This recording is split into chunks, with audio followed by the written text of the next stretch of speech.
भी बोला जाता है, उसके बारे में डिस्कस करेंगे। क्या होता है नाभिकीय विखंडन, क्या होता है नाभिकीय संलयन, इन सभी बातों के बारे में आज चर्चा करेंगे और उम्मीद है आप आज बिल्कुल मेरा साथ निभाएंगे और आज हम लोग चैप्टर को खत्म भी कर लेंगे। प्यारे बच्चों, पिछले वीडियो लेक्चर में मैंने डिस्कस किया था द्रव्यमान क्षति क्या होती है, बंधन ऊर्जा क्या होती है।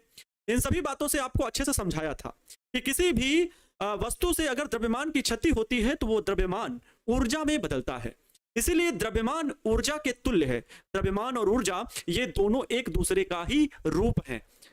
द्रव्यमान को ऊर्जा में बदला जा सकता है, ऊर्जा को द्रव्यमान में बदला जा सकता है। इसी को हम द्रव्यमान ऊर्जा संबंध कहते हैं, जिसके लिए आइंस्टीन सर ने सन 1905 ईस्वी में एक संबंध बताया, द्रव्यमान ऊर्जा संबंध से संबंधित एक सिद्धांत प्रतिपादित किया जिसे सापेक्षिकता का सिद्धांत बोलते हैं, स्पेशल रिलेटिविटी थ्योरी बोला जाता है। उसमें यह बताया गया delta E is equal to m C square, अर्थात किसी वस्तु को अगर हम डेल्टा एम द्रव्यमान दे रहे हैं, सी स्क्वायर से उसका मल्टीप्लाई कर दें तो उसमें उतनी ऊर्जा जाएगी, वो ऊर्जा की मात्रा निकल करके आ जाती है। तो इन सभी बातों को मैंने पिछले वीडियो लेक्चर में बताया था और अगर आपने उन वीडियो लेक्चर को नहीं देखा है तो उन वीडियो लेक्चर को देख लीजिएगा। मेरे टीपू सुल्तानो छापू सुल्तानो अब क्लास को कंटिन्यू करेंगे और आज के लिए आप सभी का मुझे फुल सपोर्ट मिलना चाहिए, ठीक है?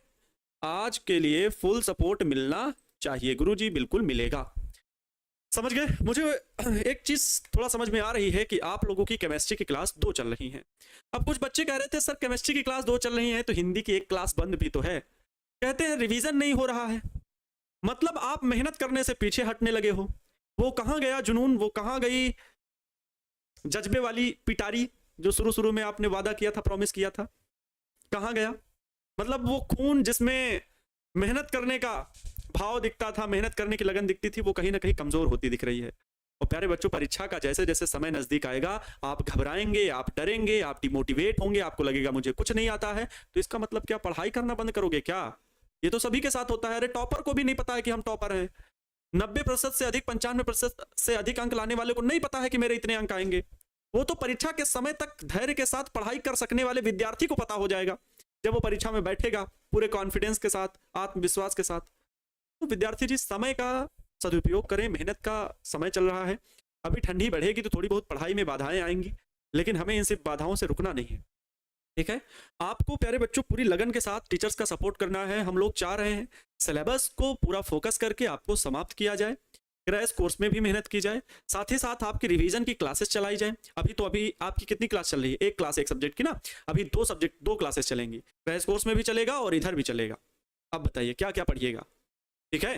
क्या क्या पढ़िएगा? इधर की भी क्लासेस रिवीजन की, हाँ अल्टरनेट फॉर्म में चलेंगी, लेकिन सिलेबस खत्म करने के बाद हम लोग रिवीजन क्लासेस भी तो करेंगे। तो प्यारे बच्चों आपको मेहनत तो करनी पड़ेगी, आपके टीचर्स करेंगे तो आपको भी करनी पड़ेगी। तो इन बातों का क्या मतलब है कि सर, एक बच्चे का मुझे कॉल पर मेरी बात हुई, बोले कि सर जो टाइमिंग है ना फिजिक्स की और पहले कर दीजिए, 5 बजे ही कर दीजिए। आप बताइए, कह रहे रात में अंधेरा हो जाता है, सेल्फ स्टडी करने को नहीं टाइम मिलता है। 7:30 पौने 8 बजे आपकी क्लास खत्म हो जाती है फिजिक्स की, 8 बजे अंधेरा हो जाता है, मानते हैं 6 बजे अंधेरा हो जाता है, लेकिन उस समय क्या आप मतलब 8 बजे से सोना है? आपको सेल्फ स्टडी करना है तो सेल्फ स्टडी 2 बजे तक करो रात के। 1-2 घंटे पढ़ने से नहीं होगा, 10 बजे टर्न मार के सो गए, फिर वो 95% का सपना या मुझे मोटिवेट करना बातें निरर्थक हैं, उनका कोई अर्थ ही नहीं है। और अगर अर्थ समझते हो तो फिर मेहनत करो। उन 100 में से एक बच्चे के लिए भी मेरी मेहनत होगी, सार्थक होगी, जो बच्चे बिल्कुल ईमानदारी निष्ठा के साथ काम कर रहे हैं, है ना? चले सर, टाइम सही है बिल्कुल। तो प्यारे बच्चों नाभिकीय विखंडन पर आज हम लोग डिस्कस करेंगे। सभी को नमस्तुभ्यम, नमस्कार, आभार, अभिनंदन आप सभी प्यारे विद्यार्थियों का। जय श्री राम, राधे राधे, जय महाकाल, है ना? तो बिल्कुल अच्छे से मेहनत करनी है ना? अब बात करते हैं प्यारे बच्चों, हम लोग नाभिक ये चैप्टर डिस्कस कर रहे हैं। इसमें रिवीजन की अगर हम बात करें, कल क्या पढ़े थे जल्दी से बताएंगे, कल क्या पढ़े थे उसके बारे में डिस्कस कर लेंगे। हम लोग कल पढ़े थे द्रव्यमान ऊर्जा संबंध, यस और नो? द्रव्यमान ऊर्जा संबंध पढ़े थे, जिसे आइंस्टीन का सापेक्षिकता का सिद्धांत कहते हैं। द्रव्यमान ऊर्जा संबंध, द्रव्यमान ऊर्जा संबंध, द्रव्यमान ऊर्जा संबंध ये क्या होता है? तो delta E is equal to, या कह लो E is equal to delta M C square, ठीक है? या इसी का दूसरा रूप होता है कि अगर हम किसी वस्तु को ऊर्जा दे रहे हैं तो वो किस में बदलेगा? अगर मैं आपको ऊष्मीय ऊर्जा दूं, आपको विद्युत ऊर्जा दूं, तो वो ऊर्जा किस में बदलेगी? वस्तु में, द्रव्यमान में बदलेगी। अर्थात प्यारे बच्चों ये भी कहा जा सकता है कि अगर हम किसी वस्तु को डेल्टा ई ऊर्जा दें, उसे सी स्क्वायर से भाग दें, तो कितना द्रव्यमान आएगा इसकी वैल्यू आ जाएगी। ठीक है, तो इस रिलेशन से हमें ये दोनों चीजें ही मिल जाती हैं, ये दोनों चीजें मिलती हैं। तो ये सही बिल्कुल है और ये भी सही है, ठीक है, ये गलत नहीं है। लेकिन कुछ कारणों में अगर कहा जाए किसी वस्तु को हम ऊर्जा दे रहे हैं, तब इसी सूत्र से निकालोगे तो गलत है। अगर हम किसी वस्तु को ऊर्जा दे रहे हैं तो उसमें कितना द्रव्यमान की वृद्धि हो रही है, ये इस सूत्र से निकलेगा।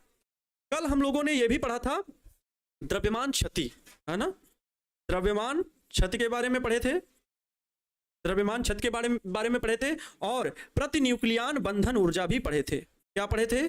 प्रतिन्यूक्लियन बंधन ऊर्जा, प्रतिन्यूक्लियन बंधन ऊर्जा के बारे में पढ़े थे। कौन बता सकता है कि बंधन ऊर्जा की परिभाषा क्या थी? किसी नाभिक की बंधन ऊर्जा की परिभाषा क्या थी? मैंने कहा था नाभिक में जो न्यूट्रॉन प्रोटॉन उपस्थित होते हैं उन्हें ही क्या कहा जाता है? न्यूक्लियन बोला जाता है। न्यूक्लियन क्या होते हैं? तो न्यूट्रॉन और प्रोटॉन, प्यारे बच्चों, न्यूट्रॉन और प्रोटॉन की जो संख्या होती है वही न्यूक्लियनों की संख्या होती है। और प्रतिन्यूक्लियन बंधन ऊर्जा ये हुई प्रतिन्यूक्लियन, एक न्यूट्रॉन और एक प्रोटॉन का जोड़ा। नाभिक के भीतर ढेर सारे न्यूट्रॉन हो सकते हैं, ढेर सारे प्रोटॉन हो सकते हैं, ठीक है, एक नाभिक के भीतर ढेर सारे न्यूट्रॉन हो सकते हैं, ढेर सारे प्रोटॉन हो सकते हैं। लेकिन प्रतिन्यूक्लियन का मतलब यह हुआ एक जोड़ा, एक कपल जिसमें एक न्यूट्रॉन और एक प्रोटॉन, वो हुआ प्रतिन्यूक्लियन। तो प्रतिन्यूक्लियन बंधन ऊर्जा यह होती है कि किसी भी नाभिक से न्यूक्लियन को अलग करने के लिए, मतलब नाभिक से अगर हम एक न्यूट्रॉन और एक प्रोटॉन को बाहर निकालें अनंत दूरी तक ले जाने के लिए आवश्यक न्यूनतम ऊर्जा को न्यूक्लियन की बंधन ऊर्जा कहते हैं, न्यूक्लियन की बंधन ऊर्जा कहते हैं। इसे हम मापते कैसे हैं? तो प्रतिन्यूक्लियन बंधन ऊर्जा के रूप में किसी भी तत्व के लिए बंधन ऊर्जा का सूत्र निकालते हैं। अगर हम कोई भी तत्व उठाएं, मान लो यूरेनियम का तत्व उठाए और यूरेनियम के तत्व के नाभिक से हमें एक न्यूक्लियन निकालना है, तो एक न्यूक्लियन की मतलब प्रतिन्यूक्लियन की ऊर्जा हमें बंधन ऊर्जा निकालेंगे जो वही पूरे नाभिक के लिए लागू हो जाएगा कि उसकी बंधन ऊर्जा इतनी होती है, ठीक है। तो ये बातें कल हो गई थी, ये बातें कल हो गई थी। अब आगे बढ़ते हैं आज के नेक्स्ट टॉपिक में। आज के नेक्स्ट टॉपिक पर बढ़ते हैं, जो टॉपिक का नाम क्या रहेगा? प्रतिन्यूक्लियन बंधन ऊर्जा तथा द्रव्यमान संख्या में संबंध बोल लो, या उसके अनुसार परिवर्तन। जो हमारी हेडिंग होगी प्यारे बच्चों, ये होगी प्रतिन्यूक्लियन बंधन ऊर्जा का द्रव्यमान संख्या के साथ परिवर्तन। ये आपकी हेडिंग है। हेडिंग लिखिए आप लोग अपनी कॉपी में, प्रतिन्यूक्लियन बंधन ऊर्जा, प्रतिन्यूक्लियन बंधन ऊर्जा, बंधन ऊर्जा, प्रतिन्यूक्लियन बंधन ऊर्जा का द्रव्यमान संख्या के साथ परिवर्तन, द्रव्यमान संख्या के साथ परिवर्तन, द्रव्यमान संख्या के साथ परिवर्तन। प्रतिन्यूक्लियन बंधन ऊर्जा का द्रव्यमान संख्या के साथ परिवर्तन, मतलब जो द्रव्यमान संख्या हर एक तत्व की अलग अलग होगी, तो क्या प्रतिन्यूक्लियन बंधन ऊर्जा भी हर एक तत्व की अलग अलग होती है?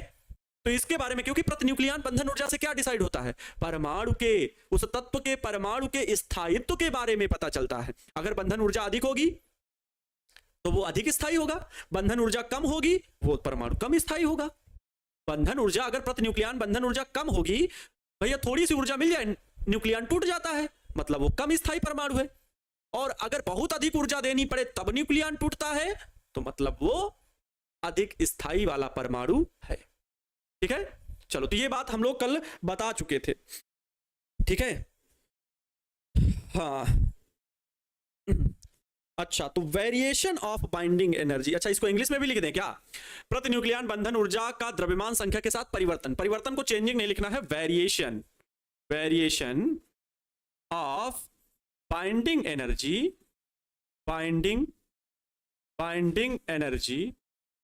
Energy of per nucleon of mass number, mass, हाँ, variation of binding energy of per nucleon with mass number, with, क्योंकि द्रव्यमान संख्या के साथ, विद मास नंबर। चलिए, ये हो गया variation of binding energy of per nucleon with mass number. तो कैसे होगा? हमारे साथ में आपको ग्राफ बनाना पड़ेगा और समझना पड़ेगा। समझने पे ज्यादा फोकस होना चाहिए, इधर उधर की बातें कम होनी चाहिए, तभी आपको समझ में आएगा। बच्चा पार्टी आपको ध्यान देना होगा। ध्यान देना, ये ग्राफ है, ठीक है।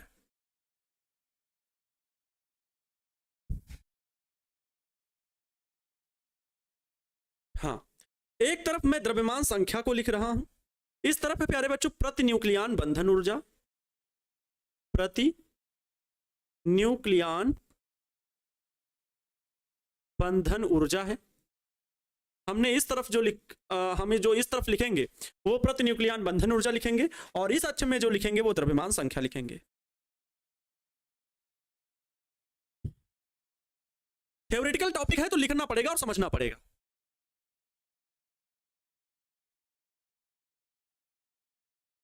अरे भैया, एनर्जी गलत लिखा हुआ, आप सही है, मिस्टेक हो जाता है जल्दी जल्दी में ना। प्रति न्यूक्लियन बंधन ऊर्जा और द्रव्यमान संख्या, मतलब इधर मास नंबर है, बहुत सारे हैं, आपको पता है तब तो द्रव्यमान संख्या कितनी तक हो जाएगी, बहुत ज्यादा मास। द्रव्यमान संख्या का मतलब होता है उसमें प्रोटॉन और न्यूट्रॉन की कुल संख्या कितनी है, क्योंकि प्रोटॉनों की संख्या तो परमाणु क्रमांक होता है, जो कि हम लोग 114, 115, 16 तक जानते हैं, लेकिन उनका 2 गुना 3 गुना कर दीजिए, उतना द्रव्यमान संख्या होती है। अगर मैं द्रव्यमान संख्या को डिवाइड करूं तो 20, 40, 60 ऐसा करके डिवाइड कर दूंगा। प्रति न्यूक्लियन बंधन ऊर्जा जो होती है, कल मैंने निकाला था प्रति न्यूक्लियन बंधन ऊर्जा, जरा याद करो। न्यूट्रॉन की प्रति न्यूक्लियन बंधन ऊर्जा निकाली गई थी, कितनी आई थी याद करो। ड्यूट्रॉन की कितनी आई थी, कोई बता सकता है? मैंने लगभग में बताया था कि 1.23 मिलियन इलेक्ट्रॉन वोल्ट बोलो या मेगा इलेक्ट्रॉन वोल्ट, वैसे मिलियन इलेक्ट्रॉन बोल सकते हो। अगर अल्फा कण की हम प्रति न्यूक्लियन बंधन ऊर्जा बोलें तो 7.07 मिलियन इलेक्ट्रॉन वोल्ट ये आया था। तो इससे देखो कितनी ज्यादा बंधन ऊर्जा ज्यादा है, अल्फा कण की बहुत ज्यादा बंधन ऊर्जा है। तो यहां पर जो बंधन ऊर्जा हम लोग देखते हैं ऑन एवरेज, जब सभी तत्वों की रिसर्च करके निकाली गई परमाणुओं का स्थायित्व पता करने के लिए, तो मैं इसको 1 से शुरू करता हूं भाई। ए भाई मेरे, आपसे ही बोल रहा हूं, आपसे 1, इधर 2, ये 3, ये 4, ये 5, 6, नहीं आएगा, रुको, अच्छा रुको रुको रुको रुको रुको रुको, 1, 2, 3, 4, 5, 6, 7, 8, और ऊपर हम कर देते हैं यहाँ पर 9। ये 9 मिलियन इलेक्ट्रॉन वोल्ट में ये ऊर्जा किसमें है, तो यहाँ पर लिख दूं, कहाँ पर लिख दूं, कहाँ पर लिख दूं, कहाँ पर लिख दूं भाई, कहाँ पर लिख दे, इधर ही लिख दे रहा हूँ। मिलियन इलेक्ट्रॉन वोल्ट में ऊर्जा को लिखा गया है, ठीक है। अच्छा, मिलियन इलेक्ट्रॉन वोल्ट में ऊर्जा को लिखा गया। अगर सबसे अधिक ऊर्जा देखी जाए तो 56 द्रव्यमान संख्या वाले तत्व में होती है। कितने? जो कि आयरन का होता है 8, लगभग कितना 8 होता है। यूरेनियम में भी कम होता है, फिर घटता जाता है और इधर बढ़ता जाता है। अब इसको मैं एक बार इसको अच्छे से बना दे रहा हूं, फिर आप लोग ध्यान दीजिएगा, क्योंकि प्यारे बच्चों इसको आपको समझना पड़ेगा, ठीक है। इसको आप लोगों को समझना पड़ेगा। Helium, lithium, carbon. तो हीलियम के लिए होता है 7 और फिर लिथियम के लिए 6 से कम होता है। इधर से मैं बनाता हूं, देखो ये ग्राफ है और ग्राफ में मुझे बनाने दीजिए, थोड़ा सा समय लूंगा, ठीक है।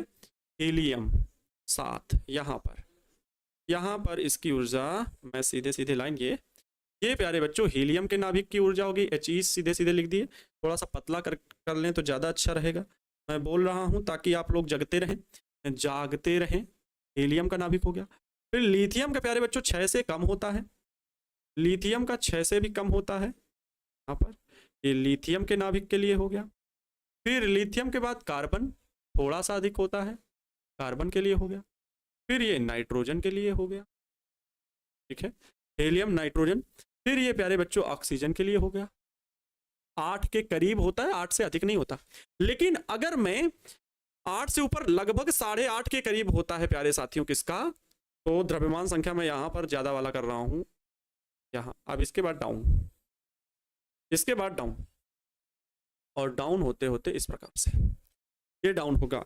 जहां पर सबसे ज्यादा है ये लगभग, ये प्यारे बच्चों आयरन होता है, आयरन 56। इसका जो प्रति न्यूक्लियन बंधन ऊर्जा होती है वो सबसे ज्यादा होती है। इधर द्रव्यमान संख्या का मतलब प्यारे बच्चों, इधर मैं यहां पर कर दे रहा हूं 20, यहां पर 40, यहां पर मैं 60 कर दे रहा हूं, ये 80, और इसी प्रकार dot dot dot dot dot बहुत दूर तक चलेगा। और मैं यहां पर लिख दे रहा हूं 240, यहां पर लिख दे रहा हूं 260, 20 का अंतर किया है, 20, 40, 60, 80, डॉट डॉट डॉट, बहुत बड़ा ग्राफ बनेगा, लेकिन यहाँ पर 80, 100, 120, 140, 160 बहुत सारे हैं, 240, 260, क्योंकि यूरेनियम का जो होता है वो कितना होता है 238, तो लगभग यहां पर यूरेनियम के लिए हम लिखेंगे यूरेनियम 238। तो द्रव्यमान संख्या के साथ हमें यह पता लगता है, ये द्रव्यमान संख्या के साथ नाभिक जो होते हैं, परमाणु जो होते हैं, उनका क्या है, परिवर्तन है। द्रव्यमान संख्या के साथ प्रतिन्यूक्लियन बंधन ऊर्जा कैसे बदल रही है देख सकते हो। हीलियम परमाणु क्रमांक कितना 2, उसकी प्रतिन्यूक्लियन बंधन ऊर्जा कितनी, लगभग 7 के करीब। फिर लिथियम की देखिए तो 5 से थोड़ा ज्यादा, 6 से कम, तो ये होती है लिथियम की प्रतिन्यूक्लियन बंधन ऊर्जा। इसी तरह ये कार्बन की है, नाइट्रोजन की। तो ये जो ग्राफ आपको दिख रहा है तो इनसे कम मतलब होता है, थोड़ा सा बस इसको ध्यान देने के लिए किया गया। सभी परमाणुओं के नाभिकों की प्रतिन्यूक्लियन बंधन ऊर्जा निकाली गई, ठीक है, विभिन्न प्रयोगों द्वारा। यही बात यहां पर लिखनी है, विभिन्न प्रयोगों द्वारा, विभिन्न प्रयोगों द्वारा, प्रयोगों द्वारा, सॉरी थोड़ा सा और पहले लिखना है, परमाणुओं के स्थायित्व को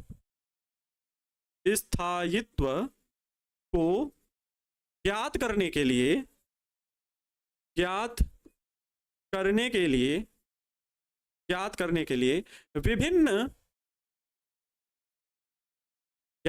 विभिन्न प्रयोगों द्वारा परमाणुओं की प्रतिन्यूक्लियन बंधन ऊर्जा ज्ञात की जाती है। प्रतिन्यूक्लियन बंधन ऊर्जा ज्ञात की जाती है, बंधन ऊर्जा ज्ञात की जाती है। इससे नाभिक के स्थायित्व का पता चलता है, इससे नाभिक के स्थायित्व का पता चलता है, स्थायित्व का पता चलता है। कुछ बच्चे क्या होता होगा कि इस तरह की क्लास में बोर हो जाते होंगे कि आनंद सर आप अपने पुराने अंदाज में नहीं पढ़ा रहे हैं, तो आनंद सर पुराने अंदाज में नहीं पढ़ा रहे हैं। टॉपिक वैसा होता है, टॉपिक ऐसा है कि लिखना पड़ रहा है, और लिखना पड़ेगा तो थोड़ा तो टाइम लगेगा, और जब टाइम इधर लगेगा बोर्ड की तरफ लिखने में ज्यादा होगा तो आपसे बातें करने में कम समय मिल पाएगा, है ना। तो बातें तो नहीं की जाती हैं, लेकिन समझाने का उद्देश्य जो है वो लिख करके ज्यादा है, क्योंकि लिखने वाला टॉपिक है। बताइए सर, वीडियो रुक गया है नेटवर्क इससे, सर आपका पिक्चर रुका हुआ है, आवाज आ रही है?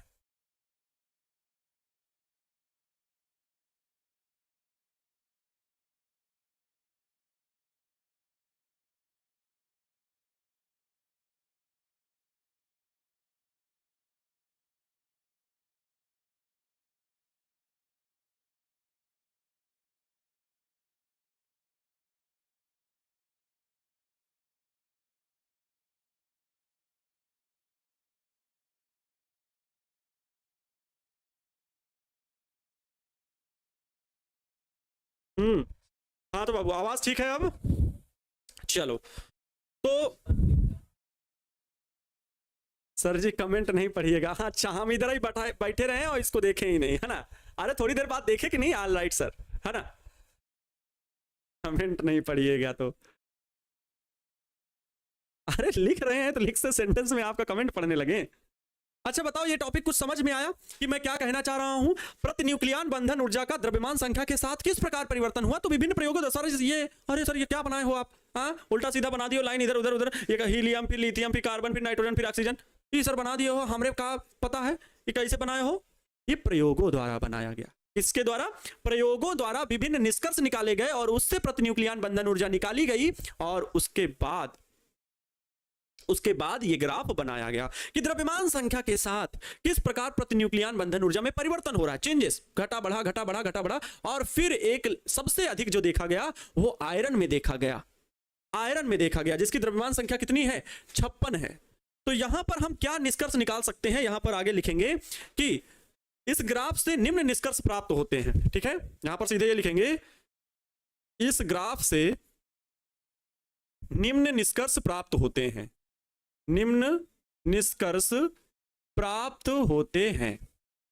निम्न निष्कर्ष प्राप्त होते हैं। अरे गुरुजी कौन कौन से निष्कर्ष प्राप्त होते हैं? तो पहल का निष्कर्ष ये प्राप्त होता है कि हम देखें कि सबसे अधिक स्थायी कौन से नाभिक हैं। तो एक रेशियो फिट किया गया, क्या? लगभग 50 से 80 के बीच वाले नाभिक, 50 से 80 द्रव्यमान संख्या वाले नाभिक अधिक स्थायी होते हैं। 50 से 80 द्रव्यमान संख्या वाले नाभिक अधिक स्थायी होते हैं। तो इस बात को हम यहां पर लिख देंगे कि जिन नाभिकों की या जिन तत्वों के नाभिकों की द्रव्यमान संख्याएं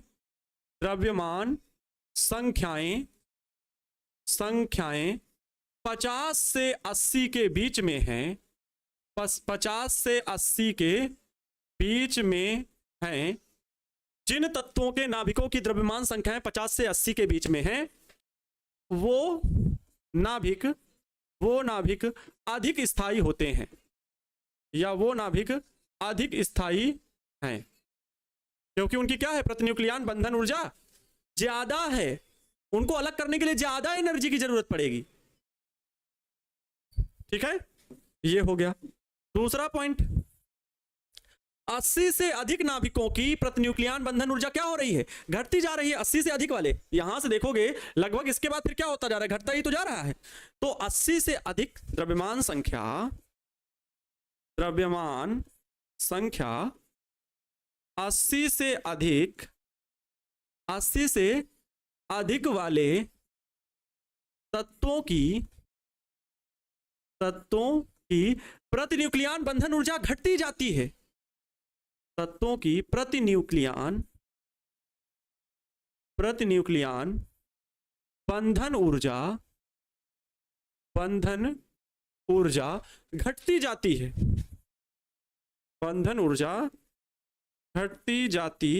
है। द्रव्यमान संख्या 80 से अधिक वाले तत्वों की प्रतिन्यूक्लियन बंधन ऊर्जा घटती जाती है। अतः इनका स्थायित्व कम होता है। अतः इन नाभिकों का स्थायित्व कम होता है।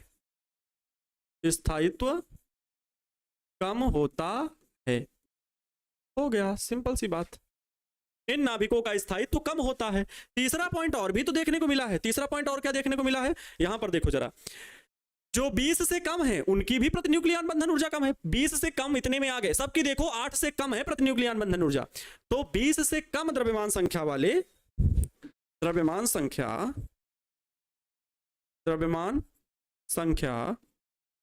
20 से कम वाले तत्वों की प्रतिन्यूक्लियन बंधन ऊर्जा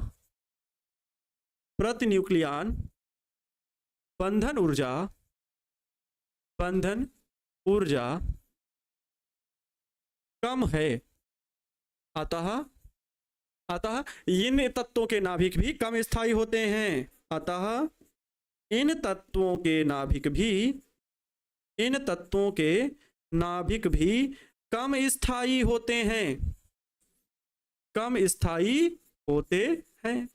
हो गई परिभाषा, मतलब ये कंप्लीट हो गया। क्या चीज? कि हम प्रतिन्यूक्लियन बंधन ऊर्जा का द्रव्यमान संख्या के साथ क्या परिवर्तन होता है ये देख लिए भैया, कि द्रव्यमान संख्या 20 तक प्रतिन्यूक्लियन बंधन ऊर्जा कम है तो इनका स्थायित्व कम है।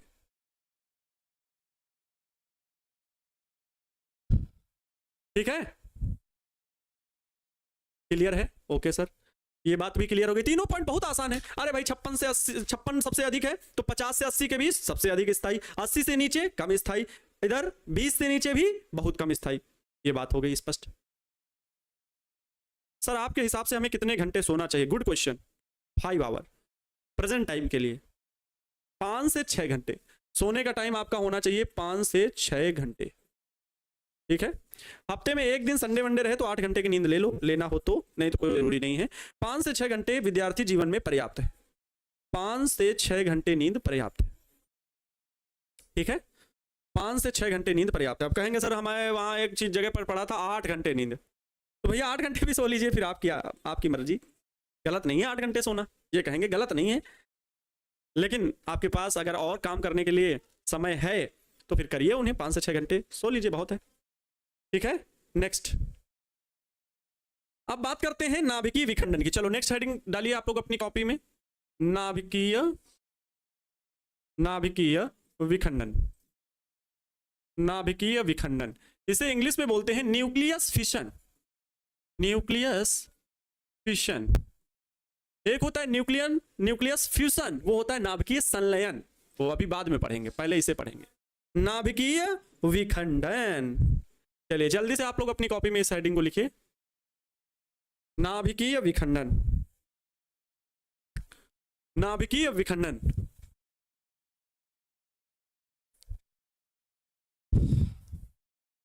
ठीक है, ओके। तो नाभिकीय विखंडन क्या है?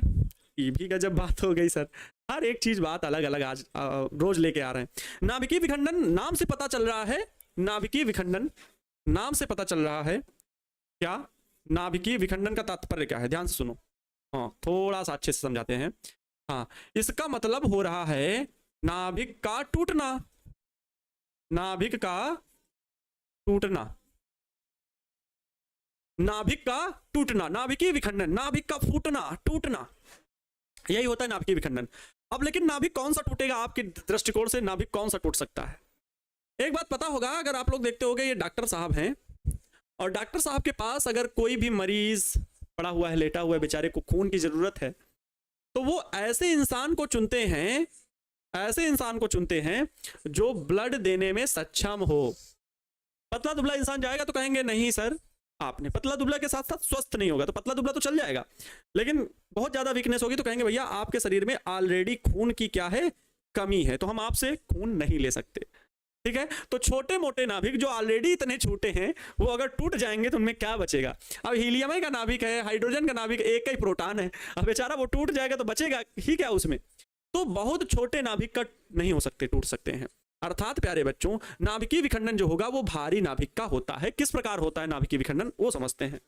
जब किसी भारी नाभिक पर एक न्यूट्रॉन गिरता है, या जब किसी भारी नाभिक पर न्यूट्रॉन की बमबारी कराते हैं, तो वो नाभिक तो अलग अलग लगभग बराबर भागों में टूट जाता है। इसी घटना को नाभिकीय विखंडन कहते हैं। और 2 या 3 न्यूट्रॉन भी उत्सर्जित होते हैं, उसके साथ ऊर्जा भी मुक्त होती है।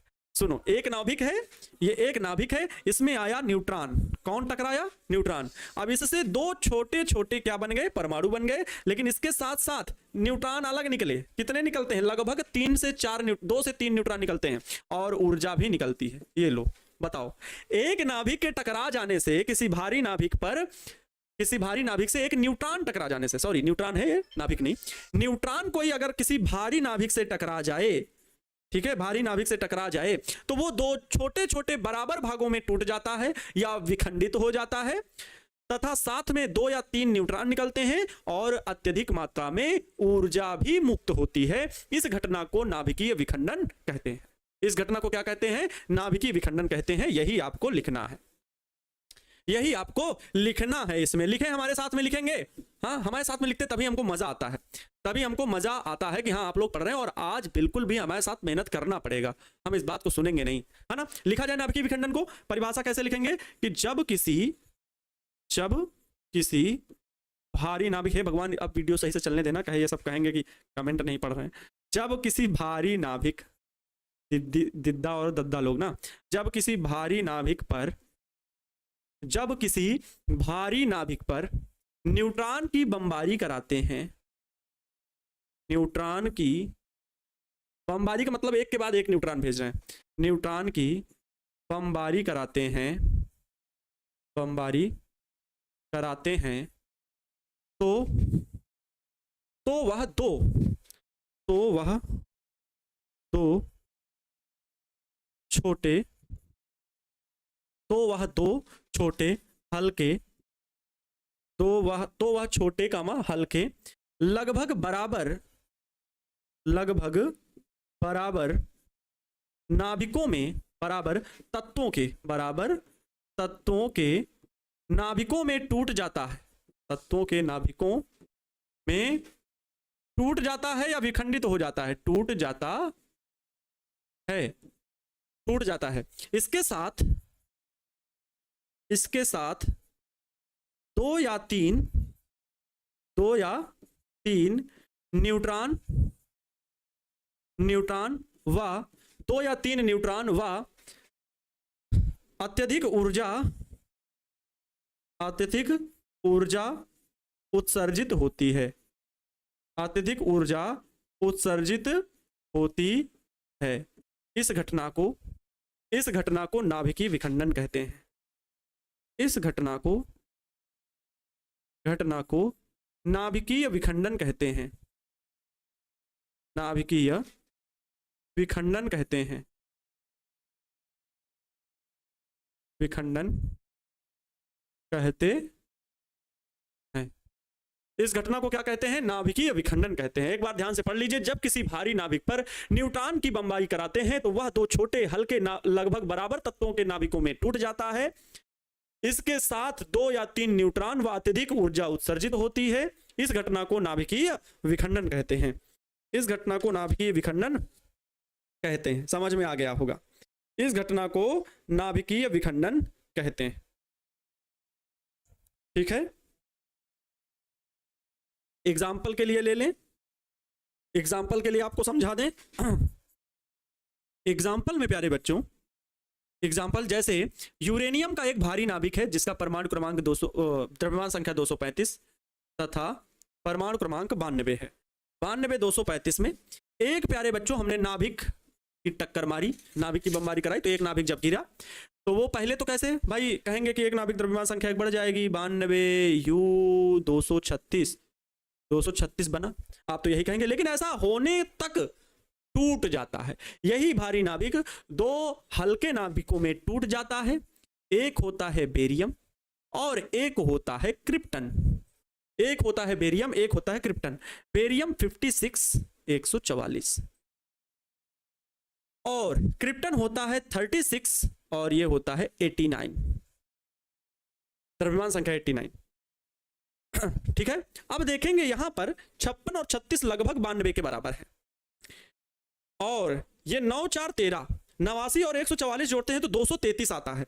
मतलब द्रव्यमान संख्या, परमाणु क्रमांक तो ठीक, प्रोटॉन तो बराबर है, लेकिन न्यूट्रॉनों की संख्या कहीं घट रही है, न्यूट्रॉनों की संख्या कम आ रही है।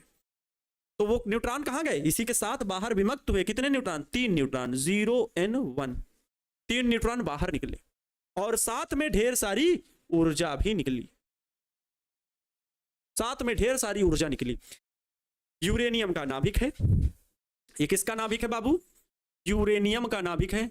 ए बच्चा पार्टी, ए छापू सुल्तान, ए टीपू सुल्तान, ए लेटू सुल्तान, ये यूरेनियम का नाभिक है जिसमें न्यूट्रॉन टकराया। यूरेनियम भारी नाभिक है, इसमें न्यूट्रॉन टकराया, इससे फिर ये यूरेनियम का एक भारी तत्व और बना। लेकिन ये बनता कि पहले ही टूटने लगा। टूटा तो दो हल्के नाभिकों में टूटा।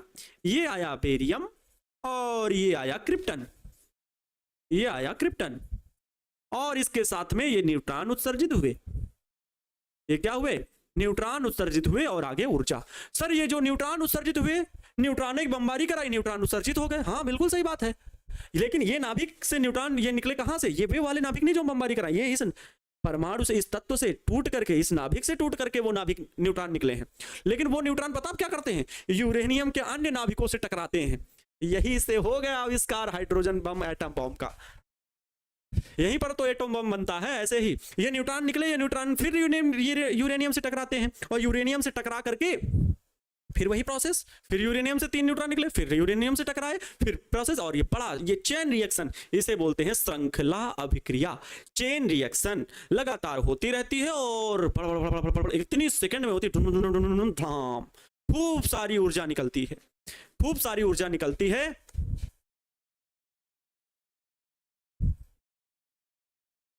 सर आपको चक्कर आ गया था, गिर गए थे आप, कितना घंटा नींद लेते हैं? पता नहीं, हो जाती है नींद, हो जाती है नींद, कम ज्यादा सब, कभी कभी ज्यादा कभी कभी कम। समझ में आया? नहीं भैया, एटॉमिक नंबर नहीं लिखा है, वो द्रव्यमान संख्या लिखी हुई है। ये द्रव्यमान संख्या 56 लिखी हुई है। ऊपर क्या लिखा जाता है? कहां दिमाग है तुम्हारा?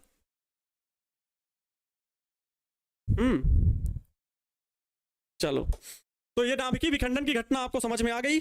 बताइए। अच्छा, यूरेनियम 235 के विघटन से कितनी ऊर्जा उत्सर्जित होती है? लगभग 190 मिलियन इलेक्ट्रॉन वोल्ट उत्सर्जित होती है। ये याद रख सकते हैं, ठीक है, ये याद रख सकते हैं। अब एक छोटा सा टॉपिक आता है, प्रश्न पूछ लेता है कि नाभिकीय विखंडन और नाभिकीय विघटन, विघटन जो पीछे पढ़े थे, अल्फा बीटा गामा का उत्सर्जन होना, नाभिकीय क्षय जिसे बोलते हो, उसमें क्या अंतर है? ये भी तो नाभिकीय विखंडन है और वो नाभिकीय विघटन था, तो दोनों में क्या अंतर है, इसको पढ़ना है, ठीक है। तो भैया आइए नेक्स्ट हेडिंग लगाइए अपनी कॉपी में, नेक्स्ट हेडिंग अपनी कॉपी में लगाइए, लिखिए, मतलब वही होता है रेडियो एक्टिव विघटन, रेडियो एक्टिव विघटन, विघटन तथा तथा नाभिकीय विखंडन में अंतर, तथा नाभिकीय विखंडन में अंतर, विखंडन में अंतर, ठीक है। डिफरेंस बिटवीन, इंग्लिश में भी लिख दें, डिफरेंस बिटवीन, डिफरेंस बिटवीन नाभिकीय विखंडन और radioactive, difference between radioactive, radioactive decay, विघटन को क्या बोलते हैं इंग्लिश में? डीके, एंड नाभिकीय विखंडन मतलब न्यूक्लियस विखंडन। अरे अभी क्या लिखे थे भाई?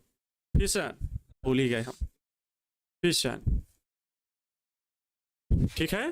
Difference between radioactive decay and nucleus विघटन। सर कल महामैराथन लीजिए, अभी कल तो नहीं है, कल है करवा चौथ, आप लोग उसमें भी थोड़ा बिजी रहेंगे, लेकिन करवा चौथ से मतलब नहीं है, पढ़ाई से मतलब है, तो इसलिए हम क्लासेस लेंगे, कल ऑब्जेक्टिव का क्लास लेंगे और ऑब्जेक्टिव के साथ साथ न्यूमेरिकल प्रॉब्लम सब्जेक्टिव क्वेश्चन में लेकर के आऊंगा, जो कि बहुत कम संख्या में न्यूमेरिकल पूछे जाने की संभावना होती है, क्योंकि पहले फर्स्ट पेपर के 8 चैप्टर के न्यूमेरिकल मैंने इतने बता दिए हैं कि उन्हीं से प्रश्न फंस जाएगा। किरचॉफ के नियम, प्रत्यावर्ती धारा से संबंधित नियम, स्वप्रेरण अन्योन्य प्रेरण के प्रश्न पूछने के संबंध में नियम, बस उन्हीं को आप याद कर लीजिए, उनसे मतलब उन्हीं से रिलेटेड न्यूमेरिकल खूब सारे लगाइए, प्रश्न पूछे जाने की संभावना होगी। प्रकाशिकी में थोड़ा बहुत, लेंस ये रखा हुआ है, फोकस दूरी ये, पृथ्वी में की दूरी ये, वस्तु की दूरी कैसे निकाली जाएगी, उससे संबंधित न्यूमेरिकल, मतलब आपको भी अब सिलेक्टेड चीजें पढ़नी है और हमें भी वही पढ़ाना भी है ज्यादा से ज्यादा, ठीक है। बात को समझना, जिसका वेटेज बिहार बोर्ड में ज्यादा है मैं उन बातों को ध्यान दूंगा। बहरहाल न्यूमेरिकल भी बताए जाएंगे। रेडियो एक्टिव विघटन तथा नाभिकीय विखंडन में क्या अंतर है? अरे भैया अंतर बताना है तो इतना टाइम काहे ले रहे हैं, जल्दी करिए ना। ओहो, है इतनी जल्दी है भैया? एक तरफ लिखिए रेडियो एक्टिव विघटन, रेडियो एक्टिव विघटन लिखिए, और दूसरी तरफ ये प्रश्न बन सकता है रेडियो एक्टिव विघटन तथा नाभिकीय विखंडन में अंतर बताइए। दूसरी तरफ लिखिए नाभिकीय विखंडन, नाभिकीय विखंडन, नाभिकीय विखंडन। नैना जो मिले हैं घनश्याम से, नाभिकीय विखंडन और रेडियो एक्टिव विघटन।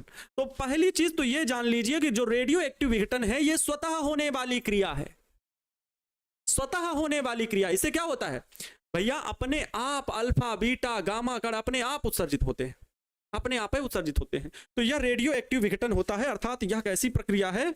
यह स्वतः होने वाली प्रक्रिया है, यह स्वतः होने वाली प्रक्रिया है, यह स्वतः होने वाली प्रक्रिया है, ठीक है। लेकिन इसमें तो ऐसा नहीं होता, इसमें हम क्या कहते हैं? भारी नाभिक पर न्यूट्रॉन की बमबारी कराई जाती है। इसमें भारी नाभिक पर, भारी, यह प्रक्रिया तभी होगी जब भारी नाभिक पर, इसमें भारी नाभिक पर न्यूट्रॉनों की बमबारी कराई जाती है, न्यूट्रॉनों की बमबारी कराई जाती है, बमबारी कराई जाती है।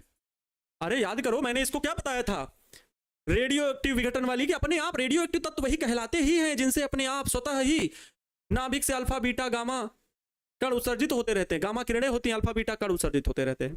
ये तो स्वतः होने वाली प्रक्रिया, इसमें कुछ करना ही नहीं होता, इसमें कुछ करना ही नहीं होता, है ना। इसमें दूसरा पॉइंट हम कह सकते हैं, इसमें इस प्रक्रिया में अल्फा तथा बीटा कण उत्सर्जित होते हैं, बीटा कण उत्सर्जित होते हैं तथा साथ में गामा किरणों गामा किरणों के रूप में, गामा किरणों के रूप में ऊर्जा उत्सर्जित होती है, ऊर्जा उत्सर्जित होती है। अब वहां क्या होता है, वहां एक भारी नाभिक दो छोटे नाभिकों में टूट जाता है, 2 या 3 न्यूट्रॉन निकलते हैं और ऊर्जा मुक्त होती है। इस बात को लिख देना है, इस बात को लिख देना है। दूसरे पॉइंट में क्या, इसमें भारी नाभिक, इसमें भारी नाभिक 2 हल्के नाभिकों में टूट जाता है, 2 हल्के नाभिकों में टूट जाता है तथा ऊर्जा मुक्त होती है। बस इतना लिख दो, न्यूट्रॉन निकलने का बात, तथा ऊर्जा मुक्त होती है, तथा ऊर्जा मुक्त होती, सॉरी। बताइए, ये समझ में आया? ठीक है, अंतर बताना था, दोनों की प्रक्रिया आप ऑलरेडी पढ़े हो, दोनों में अंतर स्पष्ट कर देना था। 2 अंतर से ज्यादा लिखने को नहीं आता है, 2 ही 2 लिखना भी है आपको, मैं ज्यादा वो नहीं बताना चाहता। सर मेरा भतीजा अभी मेरी गोद में बैठकर आपसे पढ़ रहा है, वाह, भतीजे का भी धन्यवाद। हाँ, मैं गेस कर रहा हूं तो भतीजा आपसे छोटा होगा, बाल्यावस्था में होगा, है ना?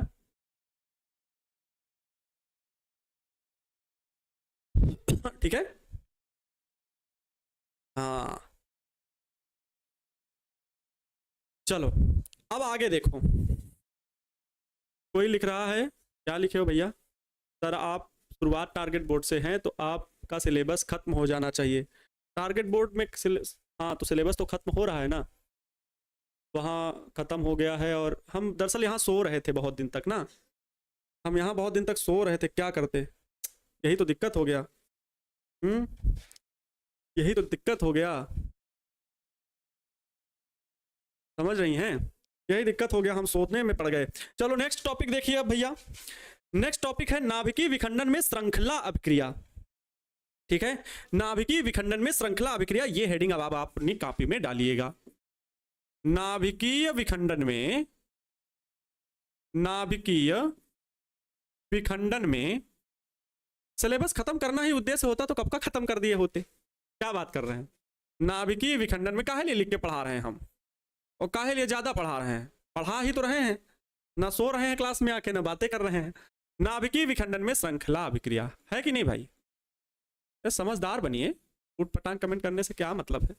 नाभिकीय विखंडन में श्रृंखला अभिक्रिया, इसको पढ़ना है। Chain reaction in, chain reaction, reaction in nucleus, nucleus fission, nucleus fission, chain reaction in nucleon fission. भाई सभी लोग हेडिंग लगा लो, सभी लोग हेडिंग लगा लीजिए अपनी कॉपी में। नाभिकीय विखंडन में श्रृंखला अभिक्रिया, चेन रिएक्शन,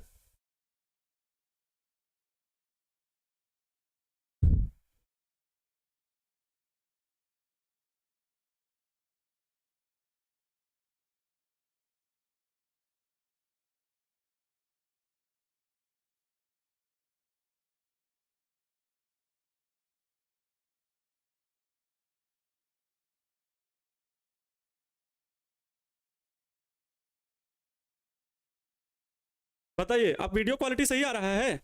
रुक गया है, देखिए ना।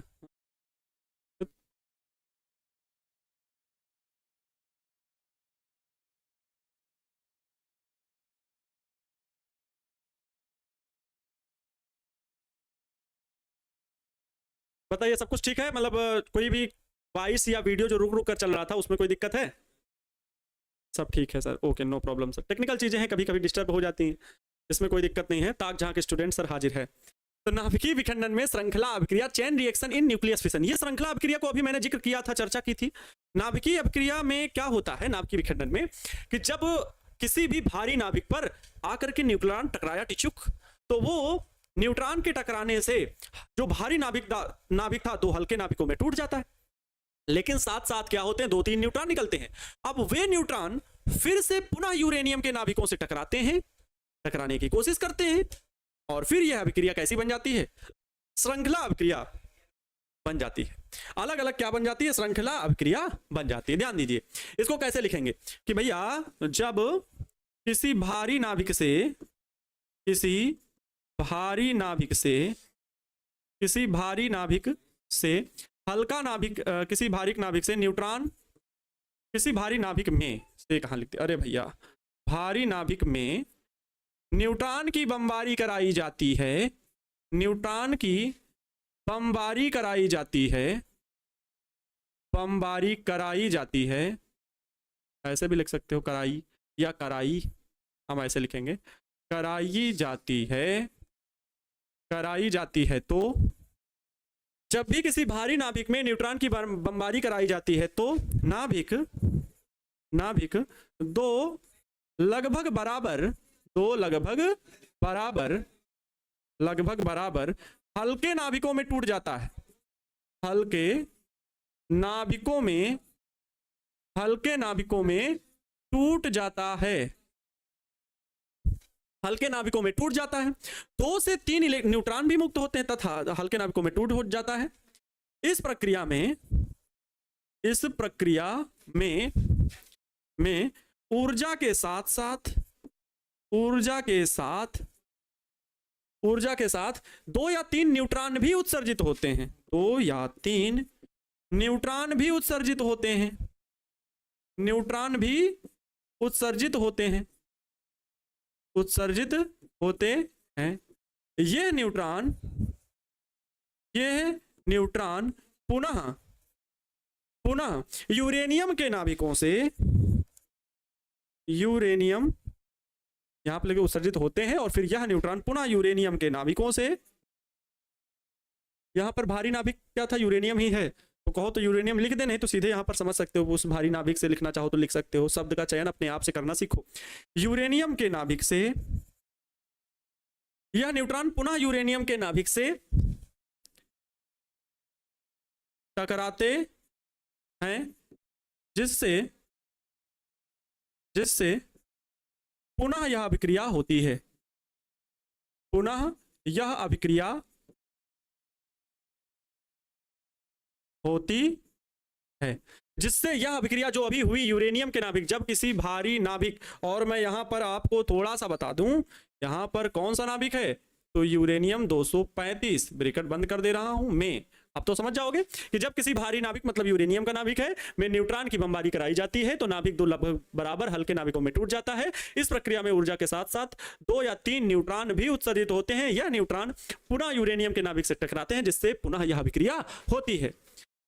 यह अभिक्रिया तब तक चलती है, या यह क्रिया, यह क्रिया तब तक चलती है, तब तक चलती रहती है, चलती रहती है जब तक कि, जब तक कि समस्त यूरेनियम, समस्त यूरेनियम समाप्त नहीं हो जाता। भैया जब तक यूरेनियम नहीं खत्म हो जाएगा तब तक वो न्यूट्रॉन यूरेनियम के नाभिक से टकराते रहेंगे। समस्त यूरेनियम समाप्त नहीं हो जाता, समाप्त नहीं हो जाता, समाप्त नहीं हो जाता।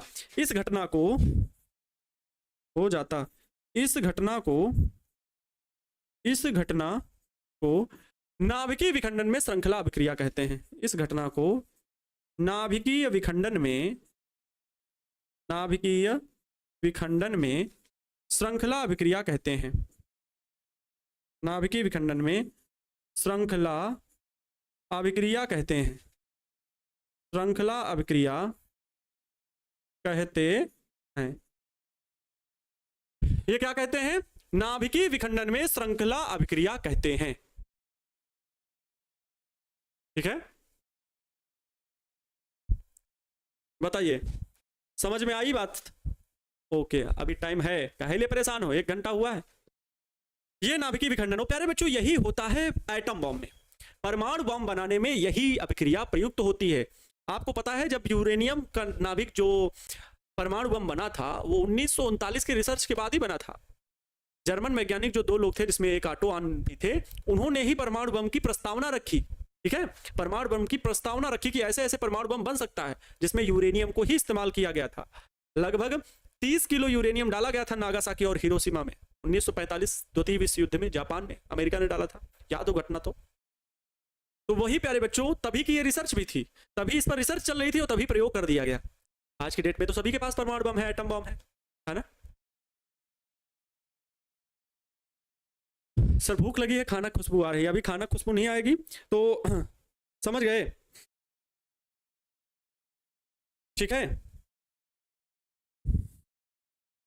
तो यह घटना परमाणु बम में प्रयुक्त होती है, इसको भी लिख सकते हैं यहां पर।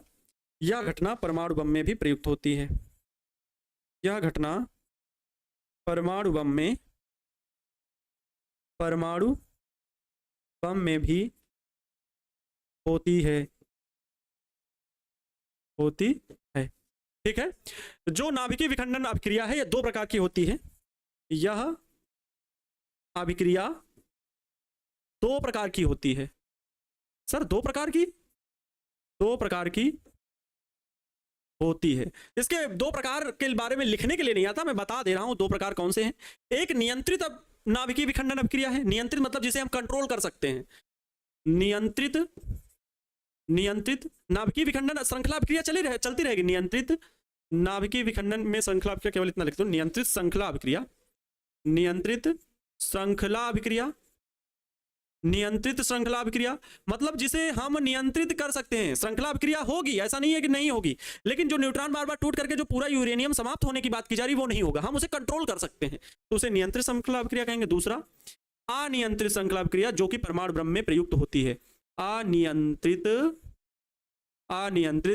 श्रृंखला अभिक्रिया, अनियंत्रित श्रृंखला अभिक्रिया, अनियंत्रित श्रृंखला अभिक्रिया, ये हो गया नियंत्रित श्रृंखला अभिक्रिया। और अनियंत्रित श्रृंखला अभिक्रिया, ये हो गया, ठीक है। तो इसे आप समझ सकते हैं, बड़ा आसान लग रहा होगा। भाषा लिखना अगर लिए आ जाएगा तो आराम से लिख लोगे कि यह क्रिया तब तक चलती रहे जब किसी भारी नाभिक पर एक न्यूट्रॉन की बमबारी करा दी जाती है या न्यूट्रॉन की बमबारी कराई जाती है, तो वह नाभिक दो हल्के नाभिकों में टूट जाता है और 2 या 3 न्यूट्रॉन निकलते हैं ऊर्जा के साथ। लेकिन वो 2-3 न्यूट्रॉन अब कहाँ जाएंगे, हैं तो उसी नाभिक के पास में ही ना। तो और भाई यूरेनियम का अगर नाभिक है 235 है तो एक नाभिक तो है नहीं, कितने नाभिक, 235 का अगर आधा भी कर दे तो उतने तो न्यूट्रॉन होंगे कि नहीं होंगे। तो इतने सारे मात्रा में न्यूट्रॉन है, सॉरी नाभिक है ना, तो नाभिक का मतलब उतने ही न्यूट्रॉन है। अब उतने ही न्यूट्रॉनों में एक न्यूट्रॉन आके टकराया एक नाभिक से, तो और सारे ढेर सारे नाभिक हैं कि नहीं, उनसे टकराने लगे वो जो 2-3 न्यूट्रॉन निकले। अब उनसे टकराए तो फिर यूरेनियम टूटा, फिर और न्यूट्रॉन निकले, वो अन्य नाभिकों से टकराए और न्यूट्रॉन निकले, फिर और नाभिक, ऐसे ही प्रक्रिया चलती रही। ऐसी ही प्रक्रिया क्या चलती रही, और ये प्रक्रिया तब तक स्वतः चालू रहती है जब तक कि समस्त यूरेनियम समाप्त नहीं हो जाता। इस घटना को नाभिकीय विखंडन में श्रृंखला अभिक्रिया कहते हैं। ये नाभिकीय विखंडन में श्रृंखला अभिक्रिया कहते हैं। यह घटना परमाणु बम में भी होती है। यह अभिक्रिया दो प्रकार की होती है, एक नियंत्रित श्रृंखला अभिक्रिया, एक अनियंत्रित श्रृंखला अभिक्रिया। अगला पढ़ते हैं प्यारे बच्चों, क्रांतिक द्रव्यमान। क्रांतिक द्रव्यमान, क्रांतिक द्रव्यमान, द्रव्यमान जिसे हम इंग्लिश में बोलते हैं क्रिटिकल मास। अब क्रांतिक द्रव्यमान क्या है, वह आवश्यक निश्चित न्यूनतम द्रव्यमान जो श्रृंखला अभिक्रिया के लिए आवश्यक होता है। श्रृंखला अभिक्रिया वहीं हो सकती है जहां पर एक निश्चित न्यूनतम मात्रा का द्रव्यमान हो, क्योंकि जो न्यूट्रॉन टूटता है ना वो सिर्फ 10 सेंटीमीटर तक आगे जाता है और उसके बाद अलग हो जाता है। परमाणु उसके नाभिक से क्या हो जाएगा, अलग चला जाएगा। अब 10 सेंटीमीटर के बीच में अगर कोई नाभिक नहीं मिला, कोई द्रव्यमान मिला ही नहीं, तो किससे टकराएगा, किसी से नहीं टकराएगा, तो श्रृंखला अभिक्रिया नहीं होगी। तो मैं पूरी गणना नहीं लिखनी है और ना ही आपको पूरी गणना लिखनी है, पूरी बातें मैं समझा दे रहा हूं। जब नाभिकीय विखंडन की अभिक्रिया होती है या किसी भारी नाभिक से न्यूट्रॉन टकराता है, तो जो न्यूट्रॉन उत्सर्जित होने वाले होते हैं वो 10 सेंटीमीटर तक लगभग जाते हैं और उस बीच में तीव्र गति से जाते हैं, उसके बाद वो अलग हो जाते हैं, मतलब धीरे से टूट करके बाहर हो गए। लेकिन उस बीच में जब वो तीव्र गति से जा रहे हैं, उस दौरान 10 सेंटीमीटर तक जाते हैं, उस दौरान अगर कोई नाभिक टकराए तो वो श्रृंखला अभिक्रिया बना देंगे। लेकिन कोई नाभिक नहीं टकराएगा तो कैसे, और नाभिक कब टकराएगा, जब द्रव्यमान अधिक होगा।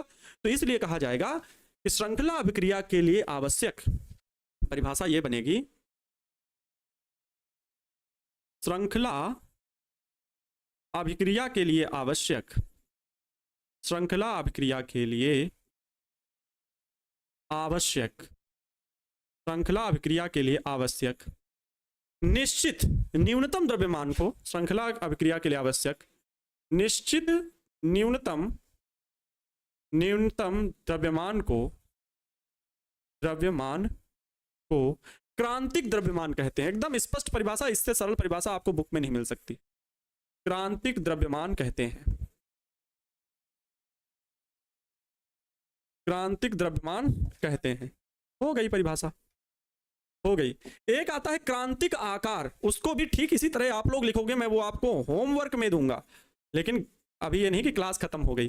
क्रांतिक आकार, क्रिटिकल साइज, क्रिटिकल साइज, ये क्रिटिकल साइज, क्रांतिक आकार, इसे आप लोग अपने मन से परिभाषित करोगे किस प्रकार से?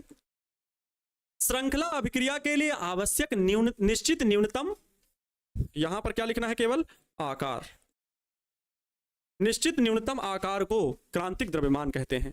या फिर थोड़ा बहुत शब्द जोड़ सकते हो, श्रृंखला अभिक्रिया के लिए आवश्यक निश्चित न्यूनतम द्रव्यमान को नाभिक का क्रांतिक द्रव्यमान कहते हैं, ऐसा जोड़ सकते हो। नाभिक का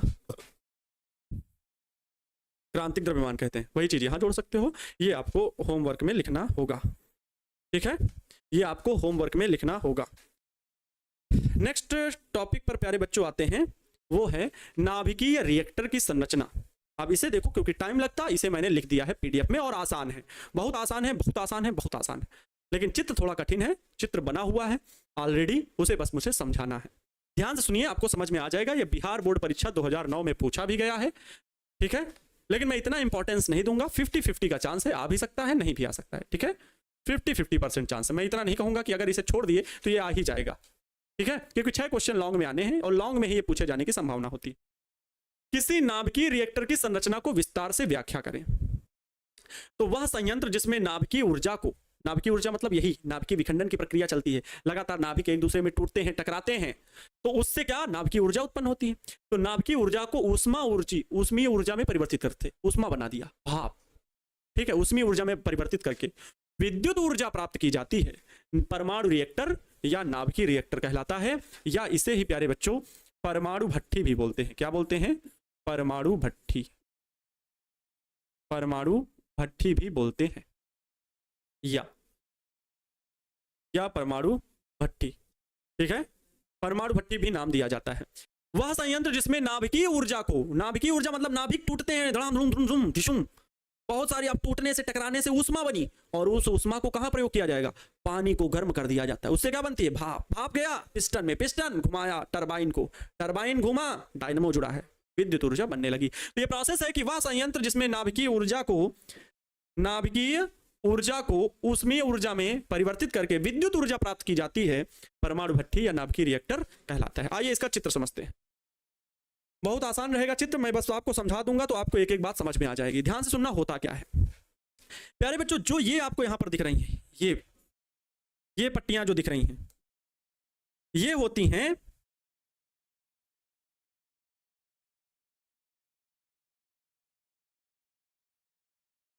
हैं ईंधन। ये जो यहां पर पट्टियां दिख रही हैं, ये प्यारे बच्चों होती ईंधन। ये है यूरेनियम की छड़ें, यहां पर लिखा हुआ ईंधन, यही है यूरेनियम की छड़। क्या है? ये यूरेनियम की छड़ है, इसे ईंधन कहेंगे, क्योंकि यही प्यारे बच्चों इसमें हम क्या कराएंगे? न्यूट्रॉन की बमबारी कराएंगे। इन ईंधन की छड़ों में हम न्यूट्रॉन की बमबारी कराएंगे। लेकिन सर, न्यूट्रॉन की बमबारी कराने से तो ये न्यूट्रॉन एटम बम बन जाएगा, धड़ धड़ धड़ धड़ धड़ धड़ धड़ धड़ धड़ धड़ टूटने लगेंगे परमाणु, बहुत ज्यादा ऊष्मा उत्पन्न होगी, बहुत ज्यादा ऊर्जा बनेगी। सर क्या करेंगे? प्यारे बच्चों इसमें देख रहे हैं ये नियंत्रक छड़ें लगी हुई हैं। ये देखो लिखा हुआ है नियंत्रक छड़ें लिखा हुआ है। ये नियंत्रक छड़ें क्या करती हैं? ध्यान से सुनिएगा, सॉरी, ये जो नियंत्रक छड़ें हैं, ये इन्हीं नाभिकों के बीच में लगी होती हैं, ठीक है? ये नियंत्रक छड़ को हम दबा दिए खटाक, तो ये नाभिक का ये यूरेनियम की छड़ का टूटना बंद हो जाएगा। वैसे ही ये छड़ हम दबाए टपक, ये यूरेनियम नाभिक टूटना बंद हो जाएगा। इसी प्रकार ये भी छड़ें लगी होती हैं जो यूरेनियम के नाभिक को तोड़ने से, यूरेनियम के नाभिक जो टूट रहे हैं, जो न्यूट्रॉन की लगातार बमबारी होगी यहाँ पर अंदर, लेकिन ये नियंत्रक छड़ें क्या होंगी? उनको रोक देंगे। भैया हम आधा दबाए या पूरा दबा दिए, तो जो भी है, अर्थात हम जो ब्लास्ट होने की, जो टूटने की, नाभिकीय विखंडन की जो श्रृंखला अभिक्रिया चल रही है, उसको कम या ज्यादा करने में सक्षम है। तो किससे सक्षम है प्यारे बच्चों? वो सक्षम है हम इन नियंत्रक छड़ों के माध्यम से कंट्रोल किया जाता है। अब ध्यान से सुनो, लेकिन ये प्रक्रिया इतनी तेज होती है, डिशुम धा धड़ाम धड़ूम डिशुम, सॉरी पानी भी नहीं है। देखो ये जो होती बहुत ज्यादा अभिक्रिया होती, तो यहां पर प्यारे बच्चों ये जो देख रहे हैं कंक्रीट परिरक्षण, ये देख रहे हैं यहां पर, इसको मैं अलग कलर से बना देता हूं। ये प्यारे बच्चों भाग होता है कंक्रीट परिरक्षण का, ये कैसा भाग होता है? कंक्रीट परिरक्षण का भाग होता है।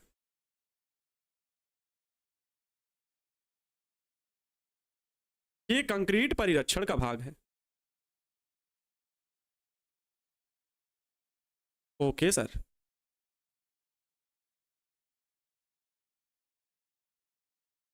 ये कंक्रीट परिरक्षण है जिसमें इतने कठोर होता है ये कि इसके आसपास जो लोग खड़े होते हैं, जो इसको चला रहे होते हैं, उनको नुकसान ना पहुंचे। आखिर बहुत ज्यादा ब्लास्ट भी हो तो ये कंक्रीट में आके टकरा करके अंदर ही वो एटम बम, क्योंकि इतना बड़ा यूरेनियम नहीं होता है, यूरेनियम बहुत थोड़ा, वो 40 किलो यूरेनियम परमाणु बम बनाने नहीं गया है, यहां पर मात्र 100 ग्राम 200 ग्राम यूरेनियम होता है। विद्युत ऊर्जा प्राप्त 100 ग्राम 200 ग्राम यूरेनियम की छड़ें होती है, मतलब एक मात्रा होती है, इतनी बड़ी मात्रा नहीं होती है जिससे कि परमाणु बम बन जाए।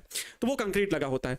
बीच में प्यारे बच्चों ये शीतलक लगा रखा होता है, क्योंकि अगर बहुत ज्यादा गर्म हो जाएगी भट्ठी तो जिस तत्व से पदार्थ से बनी हुई है, ठीक है, उस पदार्थ का क्या हो जाए, पिघलने लगेगा या क्षति ज्यादा हो जाएगी, इसलिए यहां पर ये शीतलक लगा होता है। ठंडा द्रव भरा होता है। क्या भरा होता है?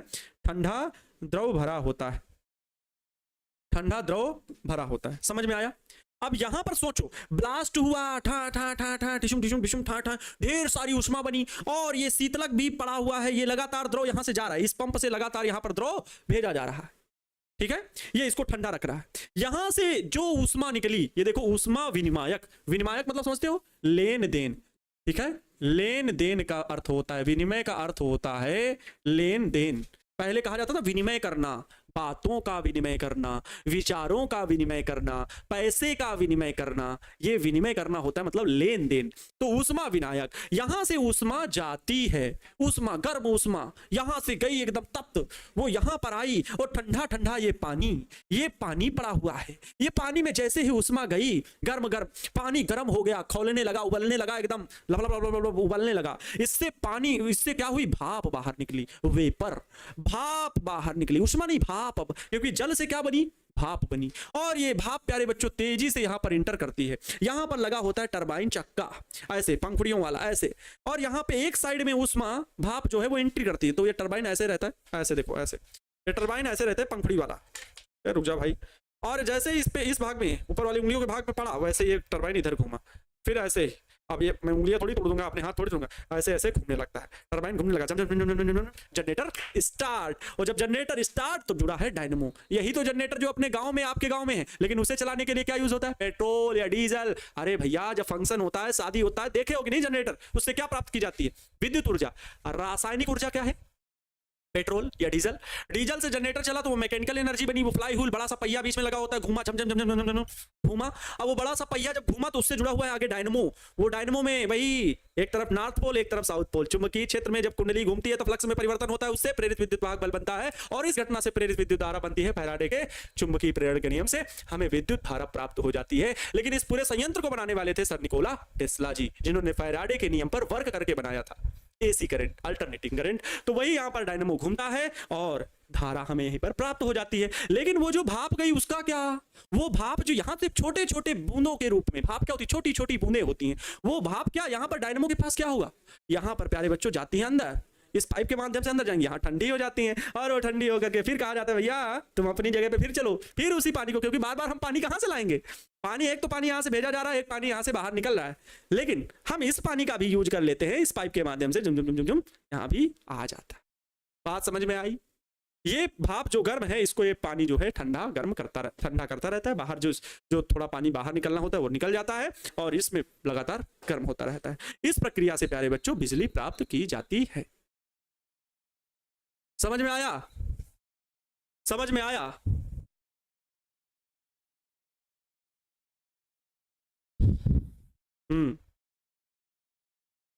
सर इसे बनाना है ना? हाँ बिल्कुल बनाना है, इसे आपको अपनी कॉपी में बनाना पड़ेगा। मैं बनाता तो टाइम लगता बाबू, और टाइम लगने का मतलब है मैं बना के भी बता दूंगा, ऐसा नहीं है कि बनाऊंगा नहीं, समय तो आएगा, समय तो आएगा, मैं बनाऊंगा। एक बार जोर से बोलो जय माता दी, है ना? मैं बताऊंगा, मैं बताऊंगा, इसको चित्र बना के भी बताऊंगा। मैं एक दिन आऊंगा, मैं एक दिन आऊंगा फिर अपने गांव में। देखो अब पीडीएफ लेके आया हूं आज इस क्वेश्चन के लिए, प्रॉपर इस क्वेश्चन के लिए लेकर के आया, क्योंकि मैंने कहा था कि इस चीज को मैं एक क्वेश्चन पीडीएफ में बताऊंगा। ये प्रश्न ही देख लीजिए, क्वेश्चन बैंक का प्रश्न था, कि किसी नाभिकीय रिएक्टर की संरचना की विस्तार से व्याख्या करें। 2009 में बिहार बोर्ड में पूछा गया है। ये क्वेश्चन बैंक का क्वेश्चन है, लेकिन क्वेश्चन बैंक की लैंग्वेज नहीं है, ये बुक की लैंग्वेज है, थोड़ी मेरी लैंग्वेज है। बुक की लैंग्वेज में मतलब जैसे इतना लिखा हुआ, बुक में और ढेर सारा लिखा हुआ था, कार्यविधि, रचना, संरचना। ये चित्र जो है वो दूसरी तरह बना हुआ था। 2-3 बुक को मैंने देखा तो मुझे ये वाला चित्र बढ़िया लगा, फिगर अच्छा लगा, मैंने इस फिगर उठा लिया, क्योंकि ये फिगर समझाने में बिल्कुल आसान है, समझने में भी आसान है, मेरे लिए भी आसान है, आपके लिए भी आसान है, इसलिए मैंने इस फिगर को डिसाइड किया। कहीं कहीं होता है कि बॉक्स जैसा बना होगा ना आपकी रिएक्टर, उसमें नियंत्रक छड़ें ऊपर से दिखाई गई होंगी, पूरी भट्टी जैसी बना दी गई होगी, लेकिन वो बुक अलग है, वो फिगर अलग है, ये फिगर ज्यादा बेटर है। ठीक है, अच्छा भाया, आइए इसके बातों को समझते, बस इसी में बातें खत्म हो जाएंगी। कोर प्यारे बच्चों, कोर क्या होता है तो मैं बता दूं, कोर वही नियंत्रक, कोर वही ईंधन है। कोर का मतलब किसकी बात की जा रही है? ईंधन की, ध्यान से सुनना। तो यह यूरेनियम की छड़ों का बना होता है, जिस पर एल्यूमिनियम धातु की एक परत चढ़ा दी जाती है। इसी कोर में ही विखंडन श्रृंखला अभिक्रिया होती है, भैया यूरेनियम ही तो टूटेगा, जिसके फलस्वरूप परमाणु ऊर्जा ऊष्मा के रूप में मुक्त होती है। सिंपल। दूसरा, मंदक या विमंदक। नाभिकीय रिएक्टर, अब ये मंदक और विमंदक क्या होता है? वही नियंत्रक छड़ें लगा करके। हाँ, देखो रिएक्टर में ऐसा प्रबंध रहता है, रिएक्टर मतलब भट्टी में एक ऐसा प्रबंध रहता है कि अवांछित न्यूट्रॉन अवशोषित हो जाए। जो ज्यादा न्यूट्रॉन निकल रहे हैं ना, जो ज्यादा न्यूट्रॉन निकल रहे हैं वो इन नियंत्रक छड़ों द्वारा क्या कर लिए जाए? अवशोषित कर लिए जाए। बहुत ज्यादा भाई 2-3 न्यूट्रॉन निकलते हैं ना यूरेनियम के टूटने से, तो उन न्यूट्रॉन में कुछ अनावश्यक न्यूट्रॉनों को अवशोषित कर लिया जाए। अवांछित मतलब वही अनावश्यक न्यूट्रॉन अवशोषित हो जाए, ताकि नाभिकीय अभिक्रिया अनियंत्रित ना होने पाए, अनियंत्रित ना होने पाए। इसके लिए रिएक्टर छड़ों को मंदक कहते हैं। रिएक्टर छड़े मतलब प्यारे बच्चों, यहां पर मैं जो वहां चित्र में लिखे हुए शब्द यहीं पर लिख देता हूं, नियंत्रक छड़, यही है। ठीक है, मंदक या विमंदक का मतलब नियंत्रक छड़ होगा। अगला लिखा हुआ है शीतलक। शीतलक तो वहां नीचे लिखा हुआ है, बुक क्या काम है? नियंत्रित नाभिकीय विखंडन अभिक्रिया के फलस्वरूप जो ऊष्मा उत्पन्न होती है उसे एक द्रव में अवशोषित कर रिएक्टर से हटा लिया जाता है। मतलब द्रव के रूप में अवशोषित करके उसे किसमें? पाइप में दौड़ा दिया जाता है, उसी ऊष्मा को। तो जो नाभिक से ऊष्मा निकली उसको द्रव अवशोषित कर लेता है और फिर उस पाइप में दौड़ता है, तो हटा लिया जाता है। इस द्रव को शीतक कहते हैं या शीतलक कहते हैं। चौथा, परिरक्षण। परिरक्षण वही जो कंक्रीट का बना भाग होता है, यह रिएक्टर का एक प्रमुख भाग है। हालांकि रिएक्टर के कार्य में यह कोई विशेष भूमिका नहीं निभाता, इससे कोई मतलब नहीं है कि वो अभिक्रिया में भाग ले रहा है, लेकिन यह रक्षा करता है, नहीं निभाता। इसका कार्य ऊष्मा, गामा किरणों और न्यूट्रॉनों को रिएक्टर से बाहर जाने से रोकना है, ताकि रिएक्टर के निकट काम करने वाले लोगों को ये कोई नुकसान ना पहुंचा सके। यह लगभग 8 फीट मोटा, अरे बाप रे बाप, कंक्रीट का 8 फीट मोटे एक विशेष प्रकार के कंक्रीट का बना होता है, और यह रिएक्टर को ढके रहता है, और यह रिएक्टर को क्या रहता है? ढके रहता है। समझ गए? पहले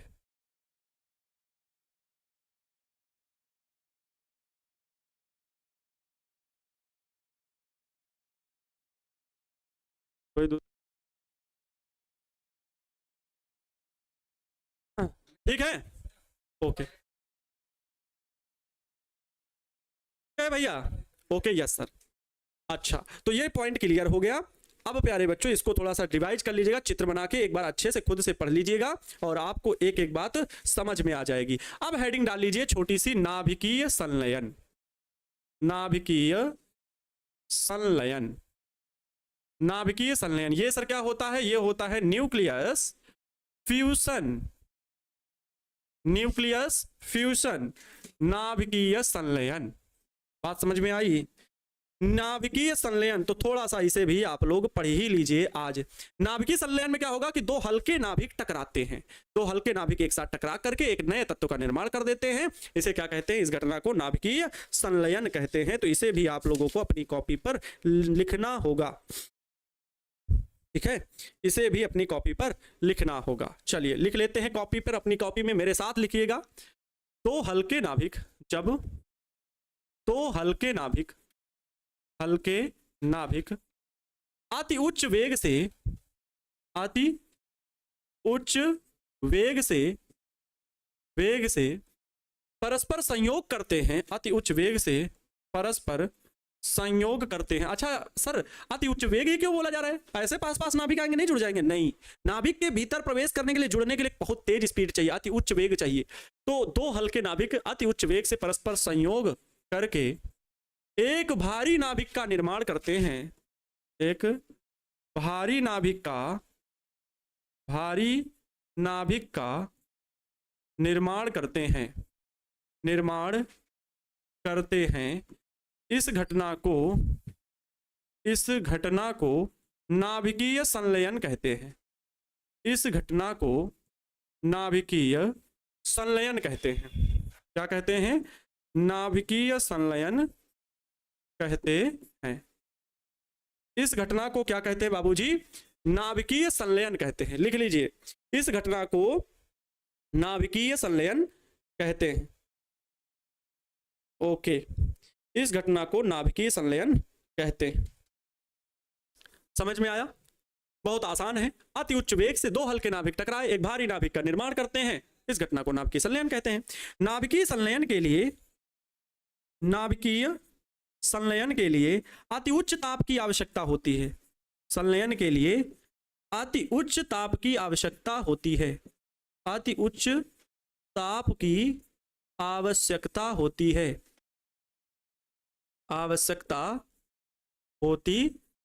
अति उच्च ताप की आवश्यकता होती है। अगर ताप अधिक नहीं होगा तो नाभिकीय संलयन की घटना नहीं होगी। सबसे महत्वपूर्ण बिंदु मैं अब लिखने जा रहा हूं कि सूर्य की ऊर्जा का प्रमुख स्रोत या सूर्य से प्रकाश ऊर्जा जो लगातार निकल रही है, सूर्य की ऊर्जा जो लगातार निकल रही है, वो किसकी घटना के कारण है?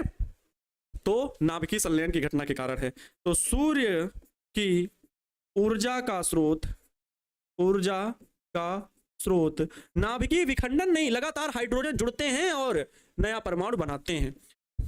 सूर्य की ऊर्जा का स्रोत नाभिकीय संलयन अभिक्रिया है। नाभिकीय संलयन की क्रिया है। नाभिकीय संलयन की घटना है, ऐसा लिख सकते हो। नाभिकीय संलयन की घटना है।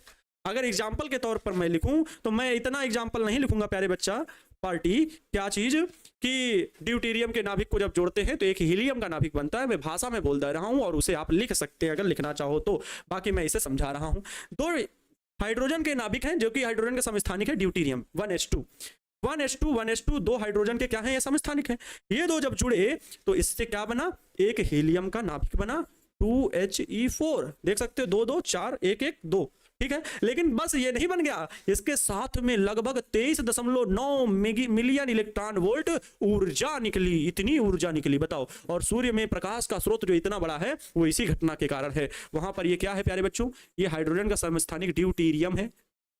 ये एक ड्यूटेरियम दूसरे ड्यूटेरियम से टकराता है, ड्यूटेरियम, लेकिन ये अति उच्च ताप में ही होगा। तो ये प्यारे बच्चों हीलियम का नाभिक बनता है।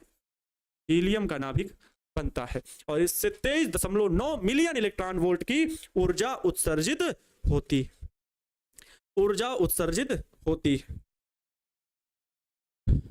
समझ में आया? चलो, अब आज के लिए इतना ही। और अब सारी चीजें हो गई हैं खत्म और मुझे अब पढ़ाना है कल ऑब्जेक्टिव, और ऑब्जेक्टिव के साथ सब्जेक्टिव में लेकर के आऊंगा न्यूमेरिकल प्रॉब्लम। ठीक है, तो साथ देना पड़ेगा हर एक शिक्षक का, आपको पढ़ना पड़ेगा मन लगा करके। है? और सभी क्लासेस आपकी एप्लीकेशन पर अच्छे से रन हो रही हैं। ठीक है, तो पढ़ते रहिए, मुस्कुराते रहिए, मन लगा करके। फालतू का स्ट्रेस ना लीजिए कि सर अभी मुझे बहुत डर लग रहा है, ये वो बातें ऐसा कहा जा रहा है, मुझे भटकाया जा रहा है। तो मैं सिर्फ यही कहूंगा, विकल्प बहुत मिलेंगे मार्ग भटकाने के लिए, एक संकल्प ही काफी है अच्छे नंबर लाने के लिए। संकल्प ये ले लीजिए कि मुझे बस बेहतरीन तरीके से अपने गुरु जी के साथ मिल करके तैयारी करनी है। जैसा वो बोल रहे हैं उनके दिशा निर्देशन में मुझे काम करना है। अनावश्यक बातों में ध्यान नहीं देना है। कौन बुराई कर रहा है, कौन ईर्ष्या कर रहा है, क्या मतलब है, इससे आपको अपने पास पड़ोस वाले किसी भी लोग से ध्यान नहीं देना है। रिश्तेदार बुला रहे हैं कि ये फंक्शन है, ये शादी है, ये बर्थडे है, इनमें जाना आना 4 महीने के लिए प्यारे बच्चों बंद कर दीजिए। ये निवेदन है आपसे। अगर आपके मम्मी पापा देख रहे हो तो उनसे भी निवेदन है कि अपने लड़कों को या बेटी को इधर से उधर कहीं न जाने दें, ना उन्हें ले जाएं अपने साथ। उन्हें सिर्फ और सिर्फ पढ़ने पर ध्यान केंद्रित करने दें, क्योंकि 4 महीने हैं। बोर्ड परीक्षा हर वर्ष नहीं आएगी, लेकिन फंक्शन शादी हर जगह हर बार आते जाते रहते हैं। तो इसलिए उम्मीद है कि आप इन बातों को समझेंगे और मन लगा करके पढ़ाई करेंगे, और ना सिर्फ स्वयं के लिए, थोड़ा बहुत अपने गुरु जी के लिए बातें ध्यान रख करके मेहनत अच्छे से करेंगे, ताकि हम अच्छे से अधिकतम अंक प्राप्त करें और टॉपर वेरिफिकेशन में हम आ सके, हमारा नाम आ सके, हम डिस्ट्रिक्ट टॉपर के लेवल पे भी आ सके। तो लव यू सो मच बच्चों, आपके प्यार और स्नेह के लिए धन्यवाद, तहे दिल से शुक्रिया। मिलते हैं कल। खुश रहें, मस्त रहें, मन लगा करके पढ़ाई करते रहे। माँ तेरे पसीने की हर एक बूंद को मैं मोती सा चमकाऊंगा, तू बस सपने बड़े देखना, उसे पूरा करके मैं दिखाऊंगा। लव यू सो मच बच्चों, जय हिंद, वंदे मातरम।